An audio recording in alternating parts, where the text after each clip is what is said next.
This is a replica of a race car that Ken Miles, the race car driver from Ford vs Ferrari, was supposed to race.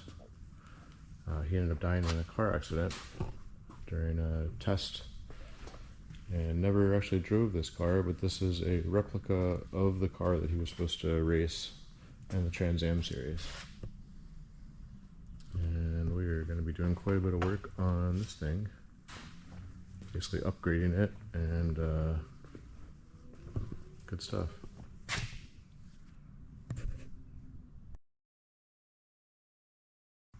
Actually came in looking really nice. The owner wants AC, he wants it to handle better. We're putting a Sniper EFI kit on it, a little more reliability. He's also not wanting the stick, so we're actually switching to an automatic. Going to the C4, so we don't have to modify the trans tunnel at all or anything like that. And one of the things we're doing is we want to add subframe connectors to the car, but the way that the exhaust is designed, it comes out the side right there. You can kind of see the exhaust. It gets in the way of subframe connectors. So we could build something underneath. That was actually my preferred way of doing this, was actually taking some tube and bending and creating my own subframe connectors. Problem with that is that's just not what was discussed with the client, and what we're doing is we're actually took out the seat pieces and we're putting in a convertible seat shell. So you can see the structure in the middle is unique to the convertible, and it has these frames that go in the sides here that go up through the front, through the toe panel up here, and into torque boxes. This car didn't come with torque boxes, so that's another thing we're adding, is we're adding torque boxes to the front, adding the convertible rails here, as well as the convertible seat structure, and that'll stiffen up the car quite a bit, and that's what we're doing. So that's pretty much what I'm going to be working on today, is putting in the torque boxes first. I'll be putting a hole in the floor where the toe panel is, that allow the torque box to stick through that hole there, and these rails, which we have one over here to look at.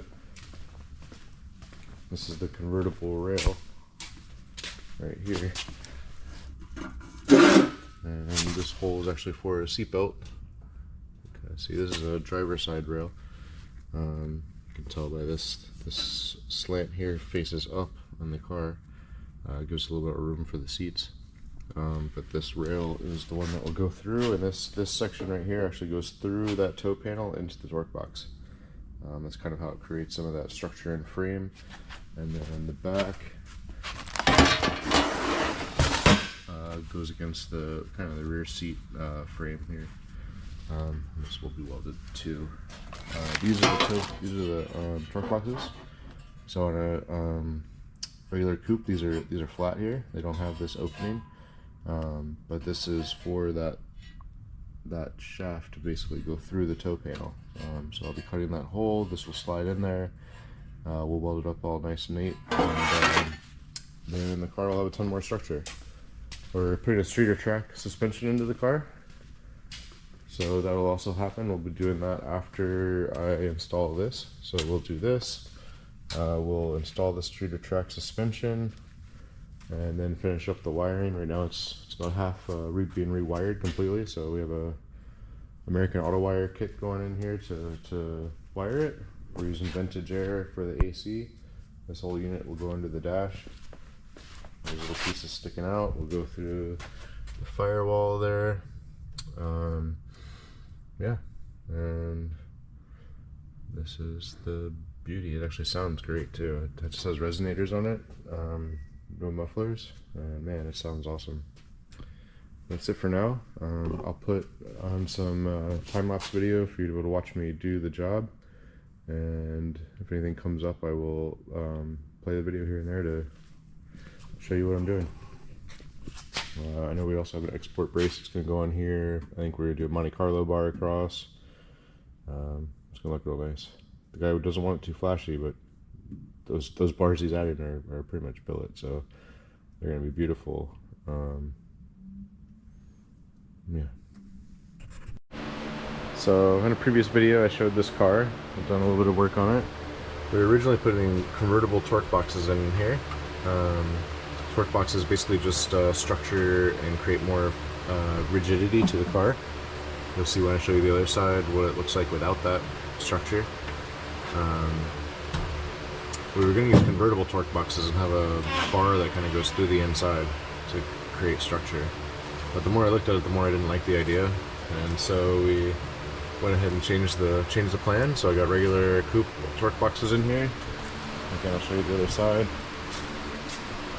Let me get some better lighting. Some lighting so you can see the torque boxes. Front part's partially installed, and I have some ideas for the subframe connector. I will wait to show it to you until I start to build it, because it might change as I go along, as I find the best way to build it. It's likely going to go on the inside of the car. There's seat risers that go here, and the torque box is like right there. So we're thinking coming up through the floor, coming over here, and then tying into the torque box.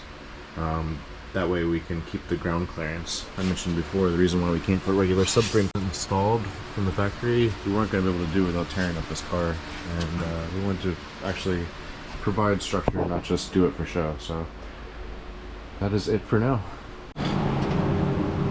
Alright, so as I look at this toe panel, you'll see there's a gap here between the toe panel, which is...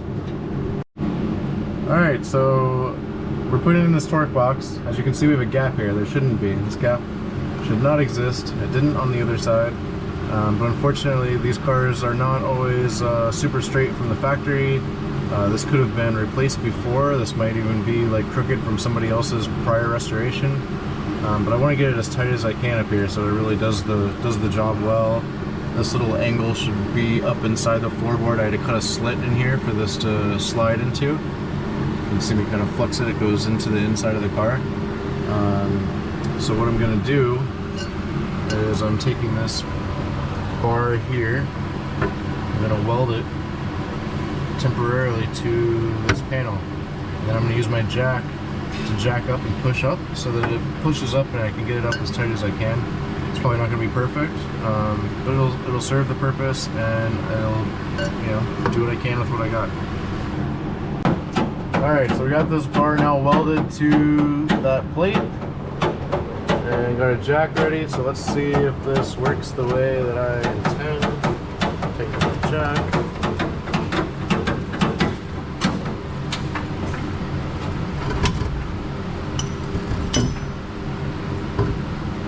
Oh yeah. You're gonna fucking shift it. Watch you don't push the car.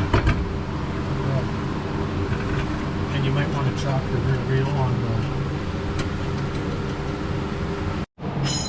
Alright, so as you can see, got the bar up there, it's jacked up, and that gap is almost gone completely.